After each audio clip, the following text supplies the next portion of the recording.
yang pada malam hari ini kita peringati hari lahirnya. Kenapa kita peringati? Karena Nabi Muhammad saja memperingati Bapak Ibu. Lima tasum yaumal itsnin ya Rasulullah. Kenapa setiap hari Senin engkau puasa? Apa kata Rasulullah? Li'anna fihi wulidtu. Di riwayat yang lain, dzalikal yaum wulidtu fihi. Karena pada hari Senin saya ulang tahun. Saya dilahirkan. Kalau ibu-ibu rela membelanjakan uangnya untuk anaknya ulang tahun ratusan ribu, jutaan bahkan, kenapa untuk Rasulullah saja ketika diajukan proposal Baitul Amilin mengadakan peringatan Maulid, hamba Allah 20 ribu. Dalam 20 ribu hamba Allah lagi. Mending 100 ribu. Jadi sedekahlah sebanyak-banyaknya untuk peringatan Maulid. Man tasaddaqa farhatan li maulidin nabi la yanqus min malihi syai'an bal yazdad.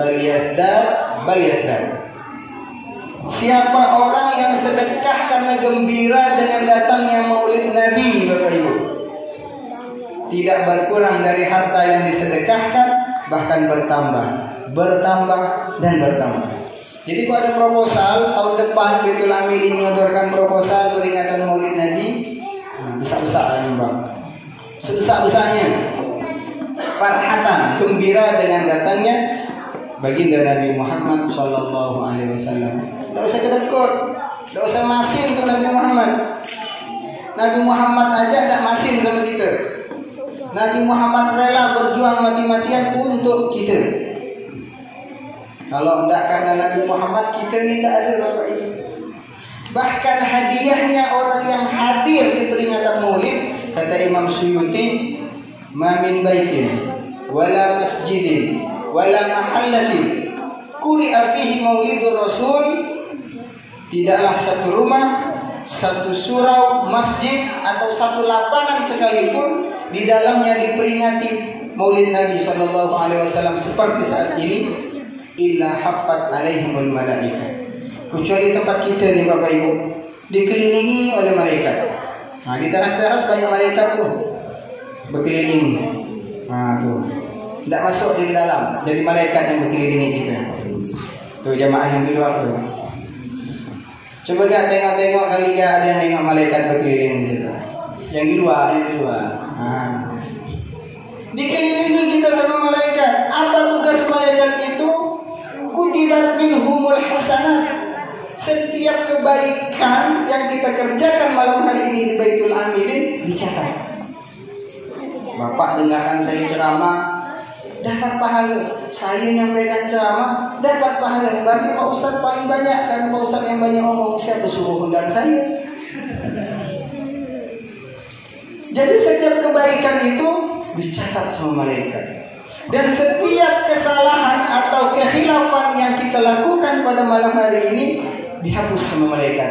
Bi ghairi amdin, tapi yang tidak sengaja.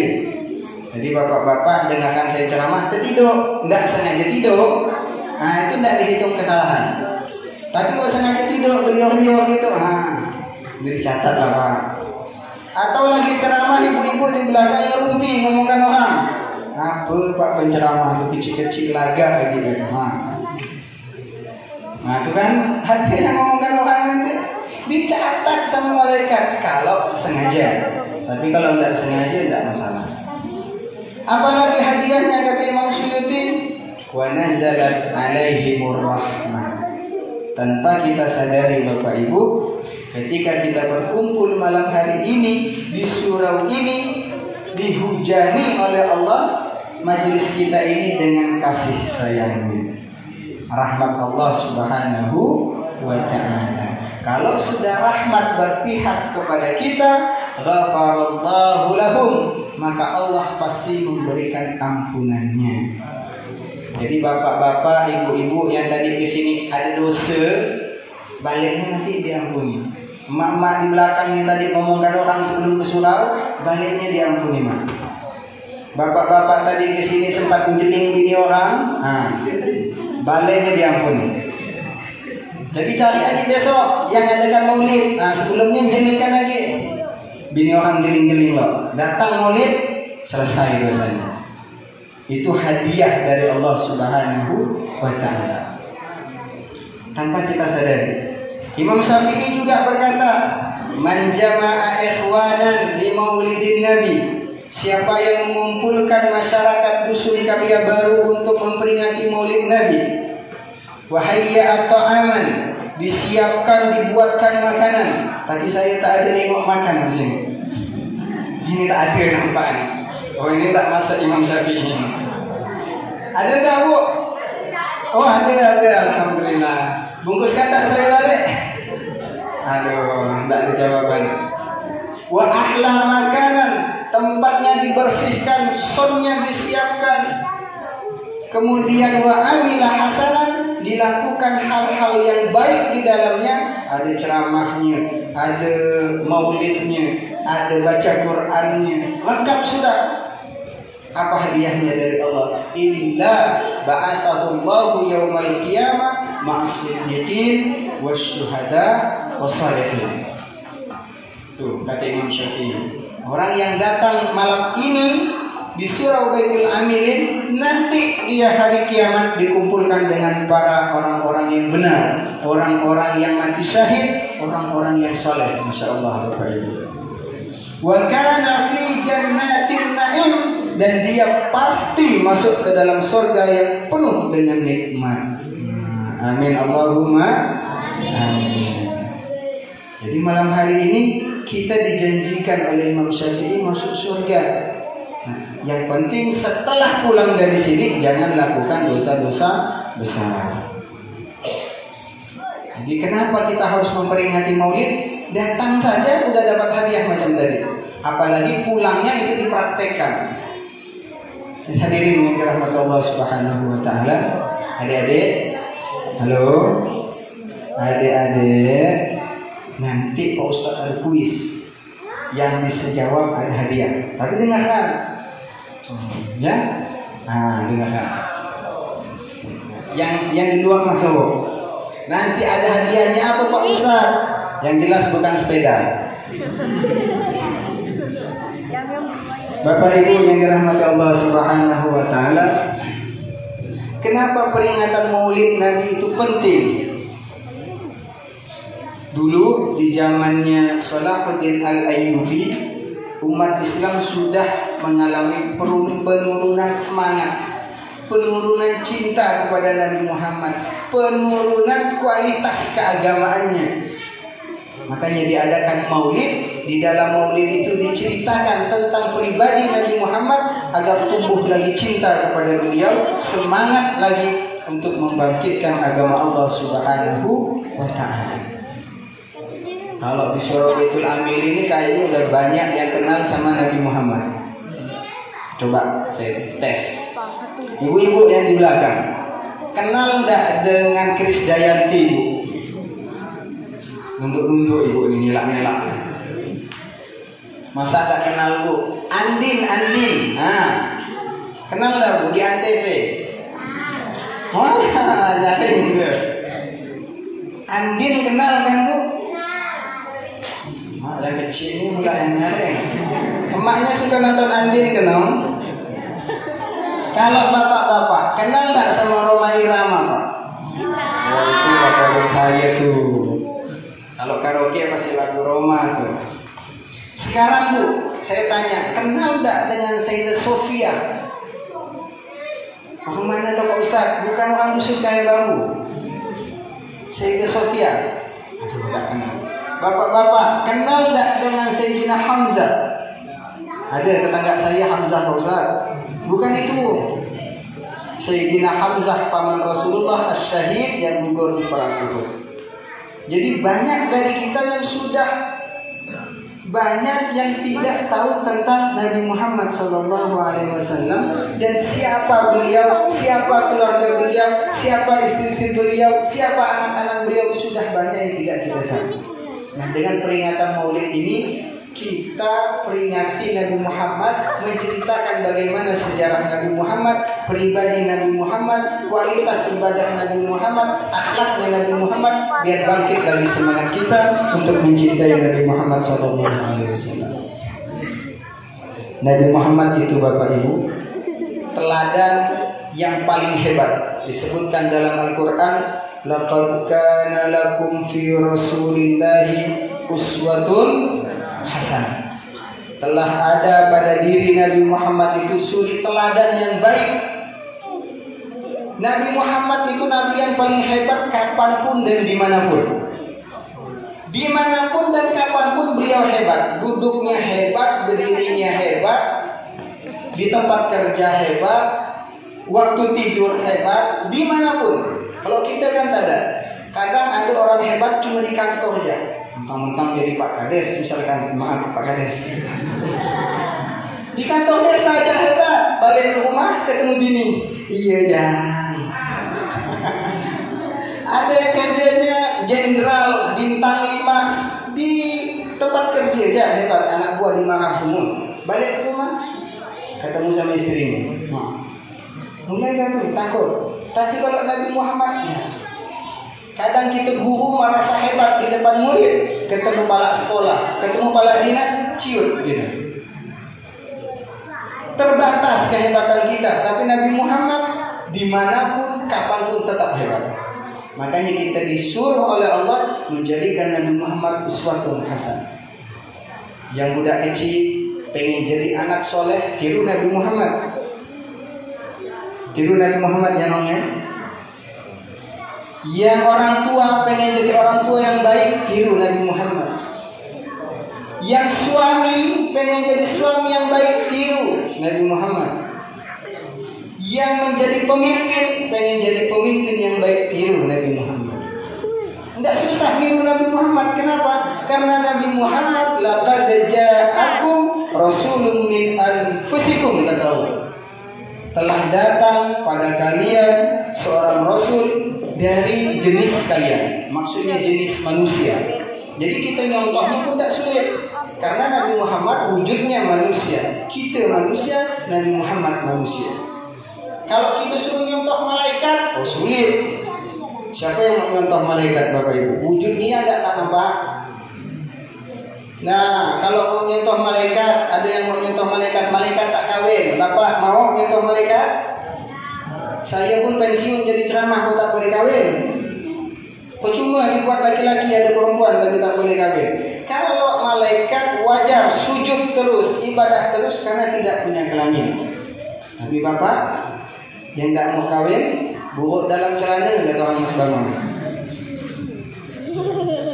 Kita tidak mungkin nyontoh binatang dan tidak mau jadi seperti binatang, walaupun banyak yang macam binatang.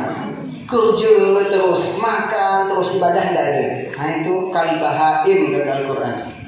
Pikirannya kerja ya terus, makan ya terus, perut dan kemaluan menjadi pikiran. Sholat tak pernah, puasa di bulan Ramadan merokok siang-siang depan orang gitu. Nah ini kalbahaim, sama dengan binatang. Walaupun dia tidak mau dibilang binatang. Nah Nabi Muhammad diciptakan dalam wujud manusia biar kita mudah mengikutinya. Bapak Ibu yang dirahmati Allah. Tapi Muhammadun basyarun la kal basyari. Garis bawahi dulu. Walaupun Nabi Muhammad wujudnya manusia, tapi tidak sama seperti manusia biasa. Nabi Muhammad tidak sama dengan kita walaupun wujudnya manusia. Contoh, Nabi Muhammad itu punya tangan, kita pun punya tangan. Tapi beda tangan kita dengan tangan Nabi Muhammad.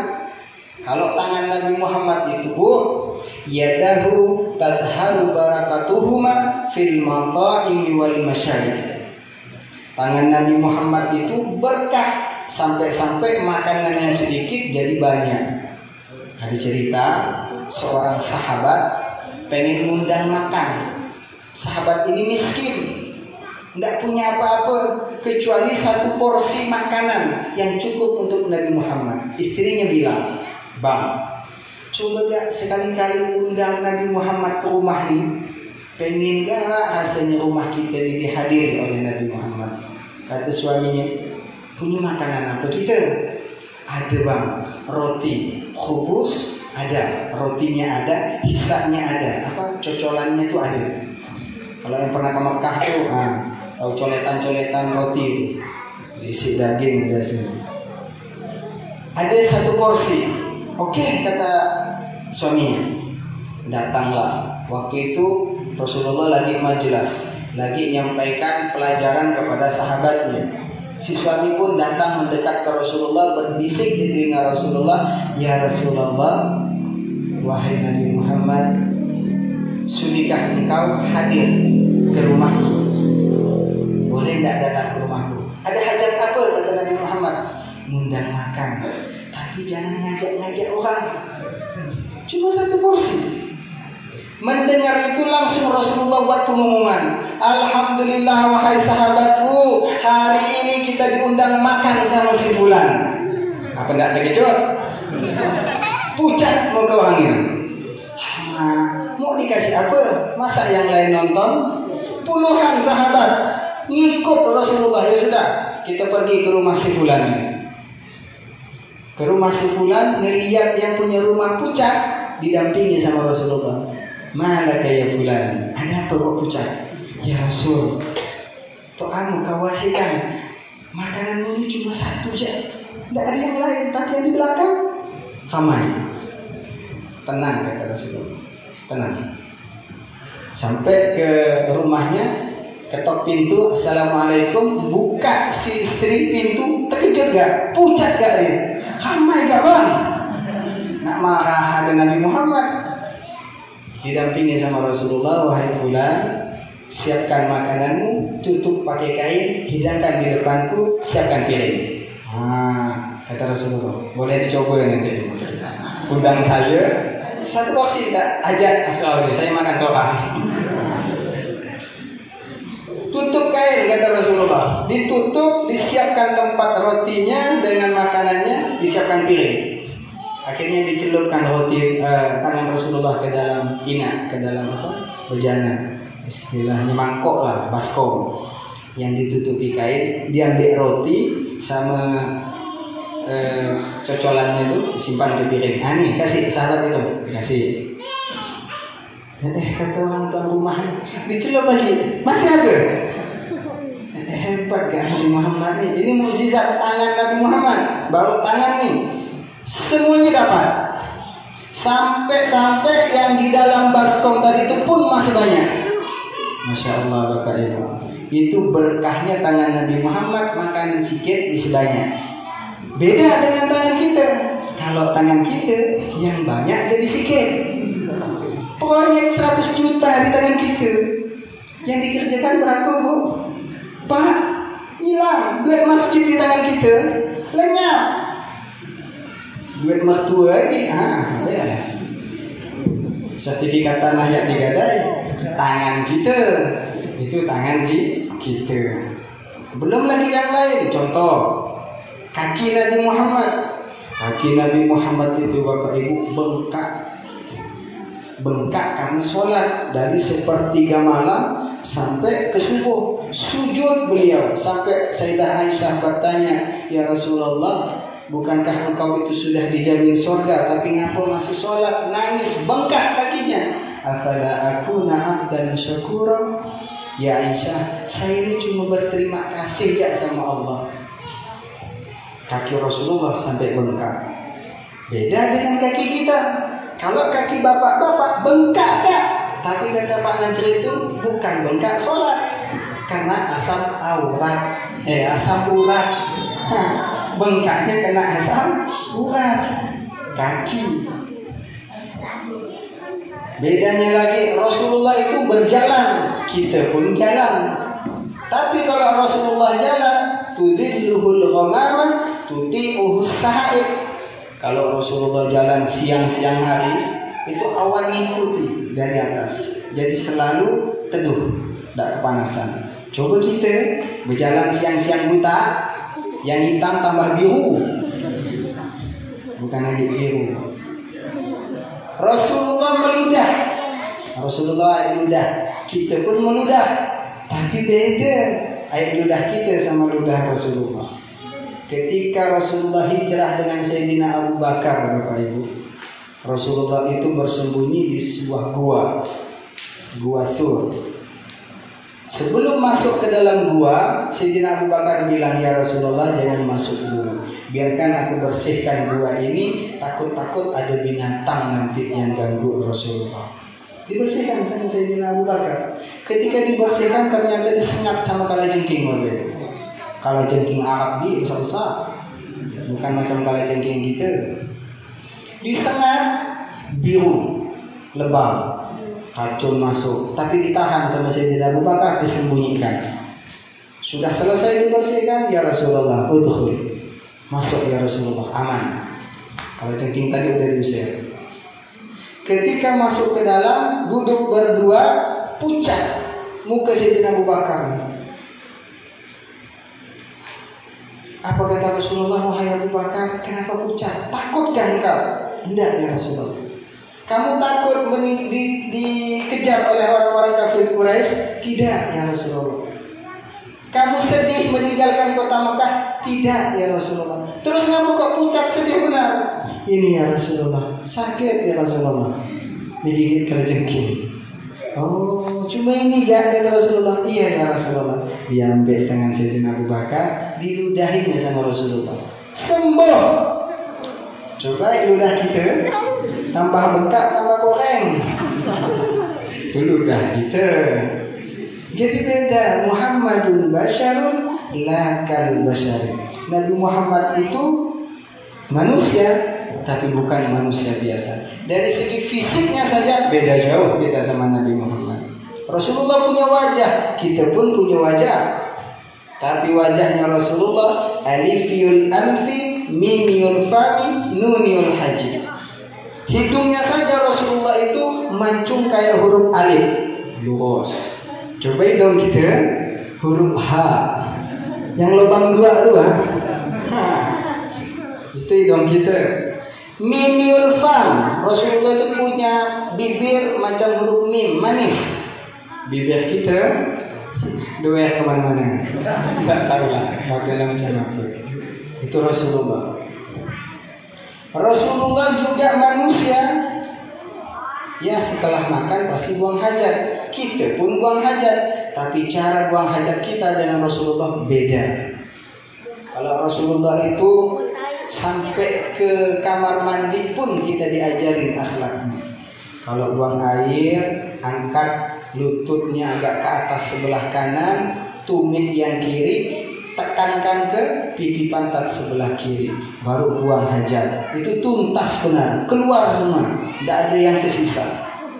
Secara medis setelah diteliti memang benar, posisi seperti itu memang menuntaskan apa yang dikeluarkan dari anus kita. Coba kita buang air kecil ya, modelnya macam aku. Banyak makagam dah. Belum lagi yang kecil-kecil ini sembuh kemana-mana semua. Iya kan? Ketawa akhirnya waktu.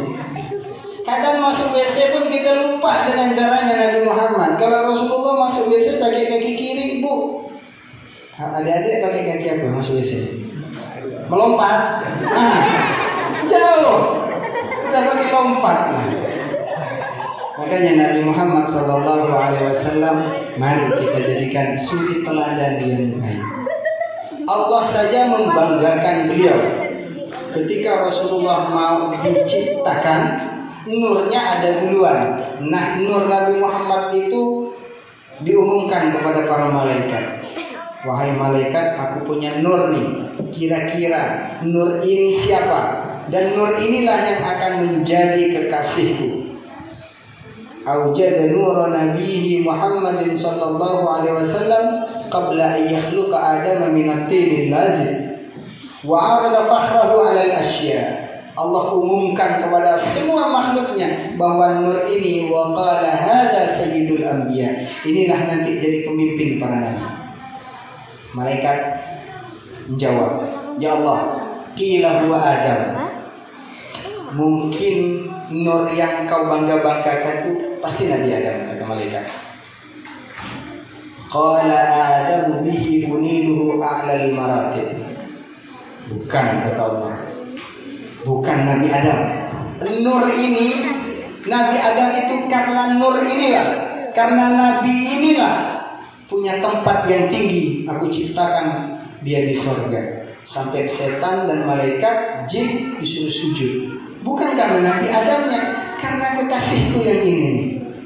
Nah, salahnya kata malaikat. Coba lo jawab yang lain. Ila huwa Nuh.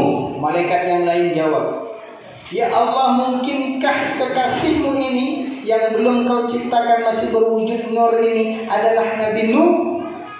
Apa kata Allah? Qala Nuhum bihi yanju minal gharq wa yahliku man khalafahu minal ahli wal aqarib. Nabi Nuh itu bisa selamat dari badai banjir karena orang ini nih, kata Allah. Dan istri dengan anaknya, kerabatnya yang tidak masuk ke dalam kapalnya Nabi Nuh itu tenggelam karena dia tidak beriman dengan nur yang ini. Itu kata Allah. Salah lagi kata malaikat. Siapa lagi ya? Jadi cari. Kila wa Ibrahim. Ada malaikat lagi, ya Allah, ini Nabi Ibrahim. Pasti Nabi Ibrahim, karena Nabi Ibrahim itu Abul Anbiya, bapaknya para nabi. Kata Allah, qala Ibrahim bihi taqumu hujjatuhu ala ubadil asnami wal kawakib. Hei malaikat, Nabi Ibrahim itu bisa melawan orang-orang penyembah berhala, bisa sejuk waktu dilempar ke dalam api karena orang ini, kata Allah. Jadi Bapak Ibu, Nabi Ibrahim itu ketika dicelup ke dalam api, alhamdulillah sejuk, tidak panas. Ada ayatnya Bapak Ibu. Kuni bardan wa salama dalam Al-Quran. Cari ayatnya, hafalkan, praktekkan. Baca, balik, pegang api, pegang paling panas. Kalau masih panas berarti belum. Itu ayatnya. Kuni bardan wa salama. Jadilah engkau wahai api sejuk dan menyelamatkan Nabi Ibrahim. Nah, sejuk Nabi Ibrahim itu karena orang ini, karena Nabi ini, karena kekasihku ini, kata Allah. Salah lagi. Jadi siapa kata malaikat? Ada lagi yang jawab, Kila huwa Musa. Ya Allah, mungkin nabimu ini adalah Nabi Musa. Kata Allah, qala Musa akhuhu walakin hadha habibun wa Musa kalimun wa mukhatib. Nabi Musa memang saudara, tapi Nabi ini nih gelarnya Habibullah, kekasihku, kata Allah. Sementara Nabi Musa hanya kalimullah, Nabi yang bisa berinteraksi, komunikasi dengan Allah. Kalau Nabi Musa itu Bapak Ibu naik ke Bukit Tursina, langsung komunikasi sama Allah. Bukit Tursina yang ada di Mesir, 2,5 kilo ke atas. Kalau bapak-bapak naik jam 11 malam, nyampe nya jam 3:30 subuh. Sampai di sana nunggu matahari terbit, tepuk tangan, turun lagi. Nah itu kerjaan orang barat dulu. Saya pernah bawa turis ke atas sana, kira mau ngapa? Rupanya nunggu matahari terbit, habis tepuk tangan turun. Alamak, kata saya, 2,5 kilo ke atas, jam 11 malam naik. Di situ tempatnya Nabi Musa berinteraksi dengan Allah. Salah lagi kata malaikat. Ila wa Isa. Ini Nabi terakhir.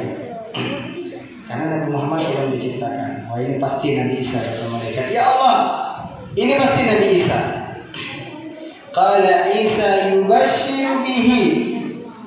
Nabi Isa itu saya utus hanya untuk membawa kabar gembira bahwa akan datang Nabi setelah dia. Ini orangnya. Nyerah malaikat. Qila faman hadzal habibul karimul ladzi albastahu hullatal waqar. Ya Allah, jadi siapa ya Allah? Nabi yang kau bangga-banggakan itu siapa? Kata Allah, qala huwa nabiyyun istakhartuhu min Lu'ay bin Ghalib. Nabi ini aku pilih dari keturunan Lu'ay bin Ghalib, kakeknya Rasulullah. Gimana keadaannya? Ya butuh Abu, anak yatim. Bukan dari kalangan orang besar, bukan lahir dari anak raja. Ya butuh abuhu, anak yatim. Wa ummuhu, ibunya wafat ketika umur 4 tahun. Ada yang bilang riwayat 6 tahun. Wa yakfulu jadduhu, kemudian diasuh oleh kakeknya 2 tahun. Tsumma ammuhu syaqiqu Abu Thalib, kemudian tinggal bersama pamannya Abu Thalib. Bukan orang hebat, bukan lahir dari keluarga hebat. Tapi Nabi Muhammad menjadi orang hebat. Ini hikmah yang bisa kita ambil Bapak Ibu. Jangan minder dengan kemiskinan. Jangan minder kita orang gak mampu. Berapa banyak orang yang menjadi hebat berangkat dari ketidakmampuannya. Berapa banyak anak yatim, mereka yang bertatih-tatih mencari dunia, tapi dia bisa sukses di masa depan. Contoh Nabi Muhammad SAW. Setelah lahir Nabi Muhammad dijadikan orang hebat oleh Allah yang wajib kita cintai. Kata Rasulullah, Al-mar'u ma'aman ahabba. Bapak ibu itu kalau cinta dengan sesuatu pasti dikumpulkan dengan yang dicintai. Ibu-ibu suka nonton film Andin, nah, kumpullah sama Andin di surga. Kalau Andin masuk surga, kalau masuk neraka, nah, ikutlah. Abang-abang nih yang suka hobi Mobile Legend, yang suka Free Fire, apa lagi? Masuklah tuh. Kemana Pak Ustaz? Serah dia lah mau masuk mana. Bapak-bapak yang cinta dengan sesuatu, Allah kumpulkan dengan sesuatu itu. Tapi kalau kita cinta sama Nabi Muhammad, Allah kumpulkan kita dengan Nabi Muhammad Sallallahu Alaihi Wasallam. Ada jam 9 lewat. Lanjut tuh Pak. Dah kedau-kedau nampak mata ni. Lanjut.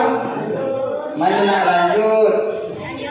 Disiapkan air putih. Cobalah ekstra jauh, semangat tak sikit. Ini panitia ni air putih pula. Suruh ceramah 2 jam. Bergetar kaki dibuat. Sekarang cara mencintai Rasulullah seperti apa? Paling tidak ada 4 cara.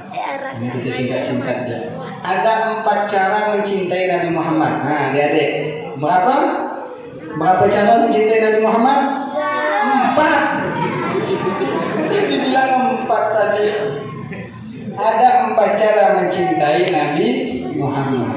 Yang pertama Bapak Ibu, cintai Nabi Muhammad iktarus salata alaih, dengan banyak baca selawat. Banyak baca selawat Pak, besar pahalanya. Tadi udah disebutkan sama Pak Kepala Desa, man shalla salatan wahidan sallallahu alaihi biha asyara.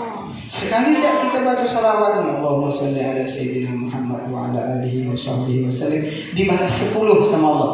10 kebaikan, 10 dosa dihapus, diangkat 10 derajat oleh Allah Subhanahu wa taala. Sekali aja selawat. Banyak fadilahnya. Saya ceritakan satu. Di zamannya dinasti Utsmaniyah, ketika dinasti Utsmaniyah itu berkuasa, ada sebuah cerita, ada orang yang pinjam uang 500 dinar. Pinjam uang 500 dinar, bukan untuk foya-foya, bukan untuk keperluan pribadi, tapi dengan 500 dinar itu dia pinjam untuk membangun agama Allah. Dia pinjam, mengutang, akhirnya jatuh tempo, dia harus bayar. Tak punya duit mau bayar. Akhirnya orang yang ngutangin tadi itu marah, manas. Kau ini tak bisa, tak cat kau ini, tak bayar hutang kau ini. Ayo kita ikut ke hakim. Dibawanya ke pengadilan waktu itu. Wahai hakim, orang ini utang 500 dinar, udah jatuh tempo tapi tak bisa bayar. Kenapa tak bayar? Tak boleh duit, mana mau bayar? Ya sudah diputuskan oleh hakim, kamu dipenjara. Dipenjara orang itu. Divonis masuk penjara. Minta izin orangnya. Wahai hakim, izinkan aku pulang ke rumah. Besok saya balik lagi sini. Saya janji balik. Saya mau berkabar sama istri saya. Biar tak terkejut saya masuk penjara. Apa jaminanmu wahai fulan? Besok kau akan kembali lagi ke sini, kata hakim. Aku jadikan Nabi Muhammad sebagai jaminan. Kalau aku tidak kembali, berarti aku keluar dari ajaran Nabi Muhammad. Itu Bapak Ibu. Jadi kalau kita mendengar orang bersumpah bawa nama Allah, bawa nama Nabi Muhammad, kita wajib percaya Bapak Ibu.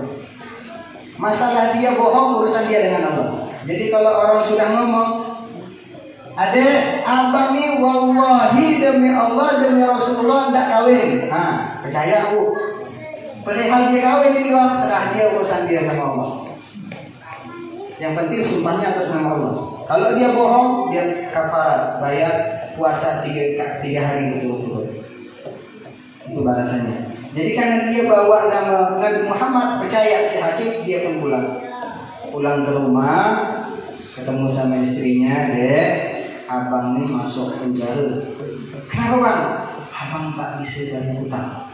Kira-kira bu, kalau laki ibu datang tiba-tiba bilang kayak gitu, apa jawaban ibu? Apa bu? Terkejut gak? Terkejut gak Pak Ustaz? Apa yang ibu bilang? Nyaman bahwa aku nak kawin lagi, ya kan? Itu kalau ibu. Tapi perempuan solehah yang jadi istri orang tadi itu bilang sama suami, terus apa kok bisa balik? Aku jadikan nama Nabi Muhammad sebagai jaminan bahwa besok aku akan kembali. Ya sudah bang, kata istrinya, karena abang bawa nama Nabi Muhammad, ayo kita sholawat banyak-banyak hari ini. Sampai besok kita banyak-banyak baca sholawat.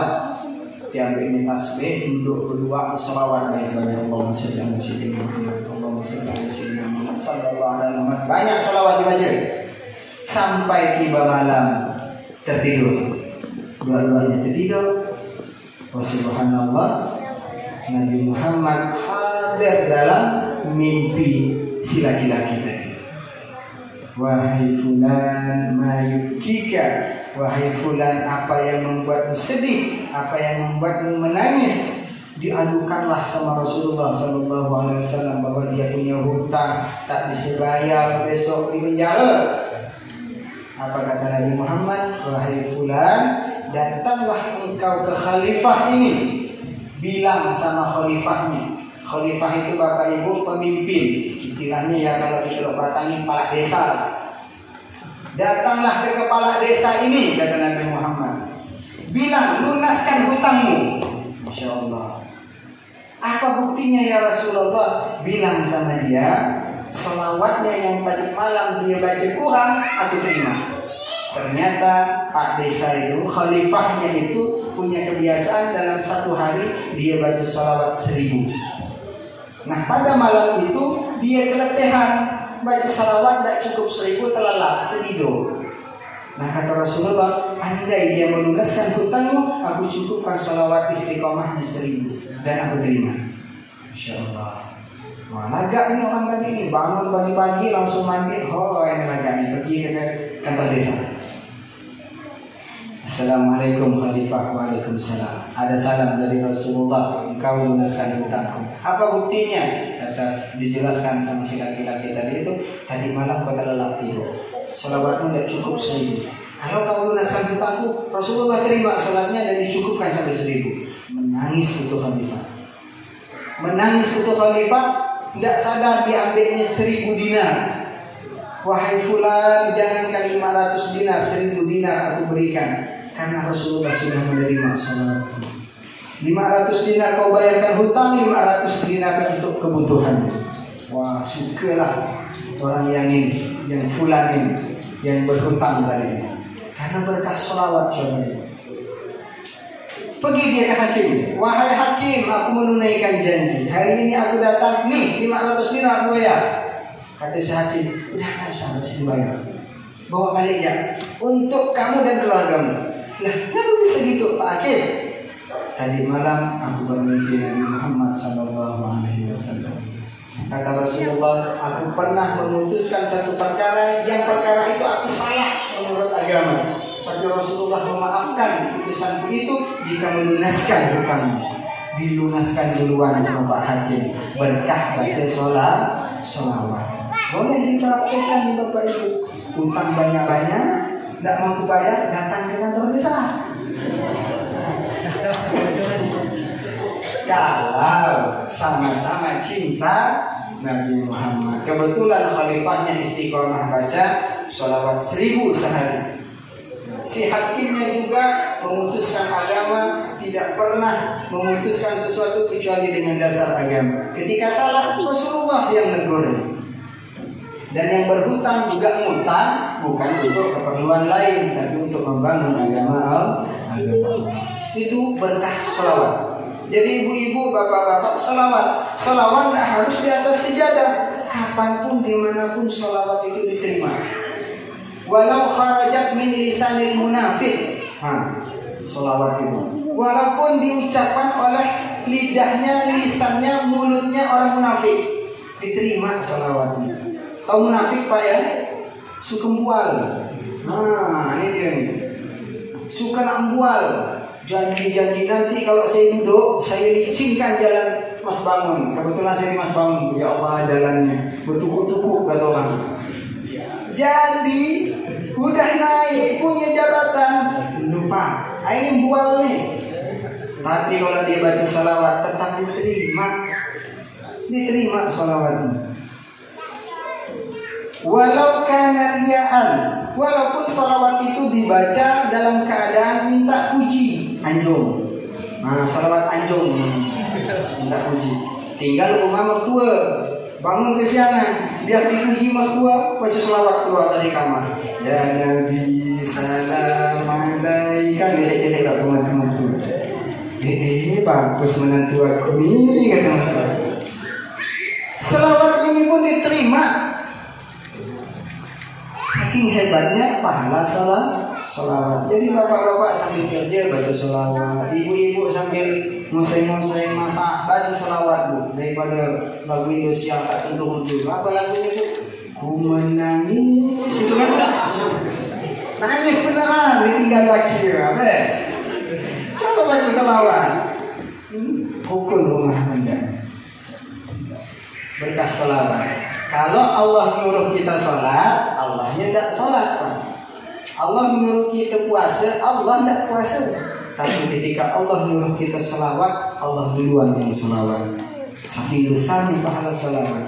Innallaha wa malaikatahu yusholluna 'alan nabi. Sesungguhnya Allah dan para malaikat diajak duluan sholawat. Bersolawat kepada Nabi Muhammad. Ya ayyuhalladzina amanu, baru diumumkan perintah itu. Wahai orang-orang yang beriman, sallu alaihi wa sallimu taslima. Bersolawat dan bersalamlah kepada Nabi Muhammad sallallahu alaihi wasallam. Allahumma shalli ala Muhammad. Udah ngantuk dek? Pak Ustaz ini bual. Kuisnya tak ada nih. Udah ngantuk-ngantuk. Kuis sekarang ya? Sialan bentar lagi nom. 10 menit lagi lah. Tadi Pak Ustadz berdiri itu 8:30. Kita selesaikan 1 jam. Ya kan? Yang kedua, cara mencintai Nabi Muhammad. Tadi lewat sholawat. Ustaz, malas saya sholawat Pak Ustaz, tidak hafal. Udah pakai 1, 2. Masih ada. Tidak harus 4-4-nya. Pilih salah satunya sudah termasuk mencintai Nabi Muhammad SAW. Yang kedua, bittiba'i sunnati. Yang pengen cinta Nabi Muhammad dengan jalur kedua, ikut sunnah-sunnah Nabi Muhammad. Mau secara simbolis ataupun ibadah, terserah. Mau pelihara jenggot, silakan. Itu sunnah Nabi Muhammad. Mau sunnah-sunnah yang ringan-ringan, silakan. Ya kata Gus Bahak itu, rutinkan dulu yang sunnah-sunnah ringan, jangan pikirkan yang besar-besar, berat nanti. Yang ringan Bapak Ibu, ibu-ibu, bapak-bapak kalau minum pakai tangan apa Pak? Tangan. Padahal sering aja tuh, tangan kiri, kanan. Itu sunnah ringan, tapi sering kita tinggalkan. Kayak tadi masuk WC pakai kaki kiri, ada yang lompat, ya kan? Abang-abang nih yang suka main game, gamers, tidur tuh kadang jarang baca doa. Terlelap sampai main game langsung tertidur. Padahal doanya pendek. Masih apa doa tidur? Allahumma barik lana. Berarti masih hafal, bagus. Baca ya. Kalau yang ringan sudah dirutinkan, barulah kita sholat duha, sedekah, sholat tahajud. Surah Baitul Amin ini insya Allah sudah rutin sholat tahajud. Iya tak Bapak? Dari suaranya berarti Bapak Ibu perlu kita ketahui, tahajud itu bukan sholat. Tahajjada ya tahajjadu tahajjudan itu artinya bangun malam hari setelah tidur. Kebetulan Rasulullah kalau malam itu bangun sholat. Nah, ulama kita ngasih nama sholat tahajud. Qiyamul lail, bangun tengah malam. Karena Rasulullah sholat dikasihlah nama sholat tahajud. Kalau ibu-ibu misalkan letih tidak bisa sholat, udah istighfar saja sambil baring. Malam-malam terbangun, astagfirullahaladzim, astagfirullahaladzim. Nama istighfarnya istighfar tahajud. Bapak-bapak bangun tengah malam cuma sampai ngambil wudhu ya, habis kencing misalkan ngambil wudhu, malam sholat ngantuk pula, langsung aja baring tak apa, cukup pahala wudhu. Nama wudhunya wudhu tahajud. Bapak-bapak bangun tengah malam narik ibunya, buat dedek yuk mama. Namanya buat dedek tahajud. Tahajud istrinya baik. Bukan tahajud, tapi pahala juga, pahala tahajud. Malam-malam bapak-bapak nutup muka ngambil karung dengan bahan minta yaya mohang. Namanya merampok tahajud. Jadi tahajud itu bangun tengah malam. Kebetulan kalau kita bisa sholat, bagus itu. Yanzilu fi kulli lailatin ila samai dunia. Setiap malam Allah itu mencari hambanya turun ke langit dunia. Wa yunadi, Allah berseru, hal min mustaghfirin, hal min ta'in, hal min talibi hajatin, fa'ulimuhul matam. Kata Allah, siapa yang ingin beristighfar pada malam ini, siapa yang ingin taubat pada malam ini, siapa yang punya harapan cita-cita malam ini, pasti aku kabulkan, kata Allah, bagian bangun malam. Ini rajin-rajin sunnah dan bangun malam. Berat Bapak Ibu. Pak Ustaz, boleh enggak jam 2 saya tahajud? Boleh, tapi subuh tinggal. Sama enggak buat? Sholat tahajud dari jam 2 sampai setengah 4. Setengah 4 tidur, subuh setengah 8. Jadi sih sholat duha. Tidak boleh ya Bapak Ibu. Man syaghalahu nafal anil fard fa huwa maghrur. Orang yang sibuk pada sunnah tapi dia meninggalkan yang wajib, dia orang yang tertipu. Sedekah banyak-banyak tapi anak ini kelaparan di rumah. Oh, ini tidak boleh. Sholat sunnah banyak tapi yang wajib tinggal, ini juga tidak boleh. Harus yang wajib dulu, prioritas baru sunnah. Itu yang kedua. Nah, jangan tuh deh. Dua ini. 5 menit ya Pak Ustaz ya, nggak boleh lebih. Oke. Cara yang ketiga, mencintai Nabi Muhammad tidak bisa pakai sholawat. Oke, tidak masalah. Tidak bisa pakai sunnah. Berat Pak Ustaz, tidak masalah. Pakai cara ketiga. At-takhalluqu bi khuluqi. Cara yang ketiga, cintai Nabi Muhammad dengan meneladani akhlaknya. Akhlak. Berakhlak saja dengan Nabi Muhammad. Oh, Nabi Muhammad itu salah satu akhlaknya Bu, Pak. In utiya ya'fu wa la yu'aqib wa in khusima yasmut wa la yujawib. Itu Rasulullah. Paham Bu? Pak, paham ya? In utiya ya'fu wa la yu'aqib wa in khusima yasmut wa la yujawib. Paham kan? Paham. Apa Pak? Rasulullah itu kalau diganggu, disakiti, tidak balas. Kalau dicaci, tidak jawab. Coba ibu dibilang masakannya tidak nyaman ya, oh bukan lagi melawan. Tapi Nabi Muhammad disakiti bagaimanapun, subhanallah tidak melawan. Rasulullah setiap pagi itu sarapannya air muda gitu. Kalau kita masih lah kecal, masih kuning, bubuk. Rasulullah itu air muda nempel di muka beliau. Setiap mau pergi ke Masjidil Haram itu lewat lorong-lorong kota Mekah diludahin oleh Yahudi. Tiap pagi. Tapi Nabi Muhammad tak pernah melawan. Lurus ya Nabi Muhammad. Coba kita diludahin, jangankan kena ludahnya. Kadang kita bermotor, kita buang ludah di belakang ada orang, tempiasnya tidak kena. Oh manas bukan lagi. Nabi Muhammad ini yang meludahin ternyata jatuh sakit. Rasulullah lewat depan rumahnya absen dia. Tidak ada yang meludahi Nabi Muhammad. Ditanya sama Nabi Muhammad, di mana orang yang biasa meludahi saya pagi-pagi? Kata tetangganya, dia sakit ya Rasulullah. Sakit Bapak Ibu? Coba orang yang nyakitin kita sakit, apa kata kita? Nyaman kalau dah cepat mampus. Kita. Tapi Rasulullah tidak. Rasulullah langsung berlari, dibatalkannya ke masjid, pergi ke pasar. Kalau kita pergi ke pasar, beli paham. Kalau Rasulullah beli buah delima. Rasulullah membeli rumman, buah delima yang merah-merah manis-manis, buat menjenguk orang Yahudi yang biasa meludahi Nabi Muhammad. Masya Allah. Diketok pintu orang Yahudi itu, diintip sama orang Yahudi. Kalau di Indonesia ini nyaman, rumah terbuka gini. Kalau di Arab itu tutup Bapak Ibu, cuma ada lubang ya untuk ngintip tamu. Diintipnya bergegar langsung lutut Yahudi. Muhammad pula datang nih, balas dendam kabur. Siapa di luar?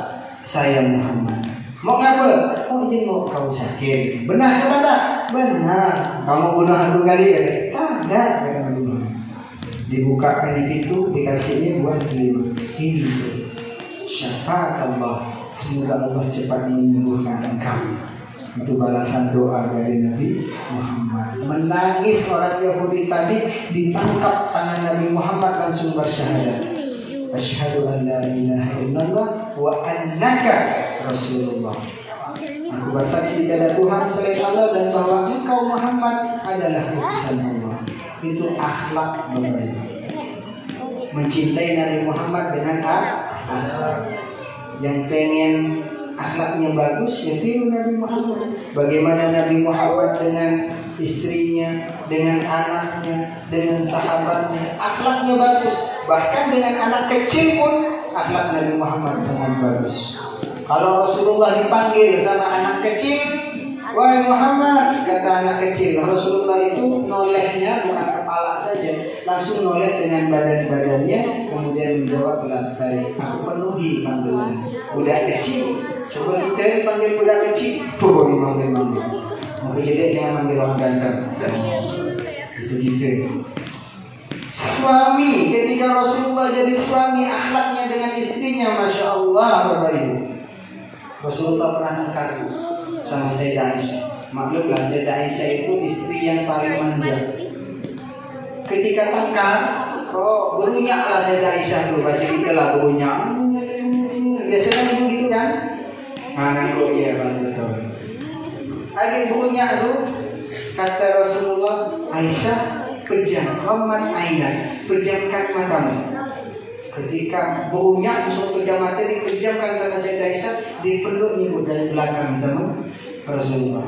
Dipeluknya kuat-kuat, dibisikin di telinga Aisyah, ya Aisyah, maafkan abang. Itu akhlak. Bisa Pak dipraktekkan? Pelakang Aisyah begini, peluk kuat-kuat dari belakang, bilang, ngapa lu punya terus dipanas? Itu gitu. Rasulullah itu romantis sama istri-istrinya. Kita bisa praktekkan nih. Rasulullah pernah makan minum sama Sayyidah Aisyah. Ketika duduk berdua, Rasulullah makan, Sayyidah Aisyah makan. Tersedak Sayyidah Aisyah minum, dipinumnya sama Sayyidah Aisyah. Nah, gelas ini sama Rasulullah, bekas minum Sayyidah Aisyah itu diambil, diputar-putar kayak gini.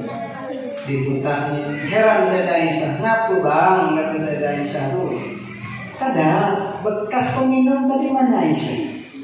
Ngapu pula bang? Aku pengen minum di bekas bibir kau deh. Cantik, romantis. Sama bapak pun gitu kan, putar-putar gelas mana bekas mulut kau deh. Ngapu bang? Mulut kau bau. Itu kita sama istri kita. Dah lama bercinta, udah mulai berubah kecantikannya, berubah juga cinta kita. Tapi Nabi Muhammad ini akhlak dengan istri-istrinya pun tetap dijaga. Pak Ustaz lewat, tambahlah diskon. Yang terakhir, yang keempat, cara mencintai Nabi Muhammad. tidak bisa pakai sholawat, tidak bisa pakai sunnah, tidak bisa pakai akhlak. Yang terakhir, bikhidmati li ummati, dengan berkhidmat melayani umatnya Nabi Muhammad. Melayani umat Nabi Muhammad, bantu tetangganya kelaparan, bantu, niatkan bantu Nabi Muhammad. Apalagi yang punya jabatan, jadi kepala desa misalkan, alhamdulillah ada masyarakat, Pak Desa minta buatkan KTP, cepat dilayani demi umat Nabi Muhammad. Masya Allah. Ada masyarakatnya yang sakit, cepat dibantu. Ada kematian, dikasih tenda. Ada nikahan, tendanya dipinjamkan dan diseluruhkan. Yang benar diseluruhkan. Yang penting niatnya membantu umatnya Nabi Muhammad Sallallahu Alaihi Wasallam. Surau masih belum lengkap. Ini suraunya umat Nabi Muhammad. Cairkan dana, tanda tangani, buat Baitul Amilin. Itu mantap. Karena mencintai Nabi Muhammad lewat khidmat melayani umatnya Nabi Muhammad Sallallahu Alaihi Wasallam. Salah satu dari yang 4 ini kita praktekkan. Itu kode. Berarti Ustaz secara tidak langsung. Oke. Aku dah tahu. Salah satunya saja kata Rasulullah, aqrabukum minni manzilatan yaumal qiyamah. Kamu bakal punya jatah duduk di sampingku nanti di hari kiamat. Kalau lewat 4 cara ini, mudah-mudahan Bapak Ibu bisa mempraktekannya ketika pulang dari acara maulid ini. Bapak Ustadz, saya pengen sholawat ya, terus silakan. Apalagi kemarin yang hadir di Nurul Hasani dapat ijazah sholawat busra, itu banyak fadilahnya. Pak Ustadz, saya pakai sunnah aja lah, mau pakai celana cingkrang, mau pakai janggut, surban, silakan. Itu simbolisnya Rasulullah. Tapi jangan menyalahkan yang lain. Nanti yang lain aku goni dan tumbuhkan janggut. Mana nggak nak tumbuh? Saya nih bapak kali pakai minyak nggak tumbuh sebuti dua buti. Memang tak bisa. Jadi kita mencintai Rasulullah pakai cara yang lain. Sunnah berat, pakai akhlaknya. Akhlaknya berat, Ustaz, saya ini orangnya suka nyakitkan orang. Ya sudah, layani aja umatnya Nabi Muhammad. Insya Allah kita juga dicintai oleh Nabi Muhammad Sallallahu Alaihi Wasallam. Nah, sampai kita di ujung. Dek, halo. Yang mau jawab soal, angkat tangan lo. Ada soal dari Pak Ustadz, ada hadiahnya. Nanti turunkan lo. Bapak-bapaknya boleh ikut jawab enggak? Boleh. Oh, enggak boleh. Ya, yang bisa jawab angkat tangan lo. Siapa nama istri Pak Ustadz?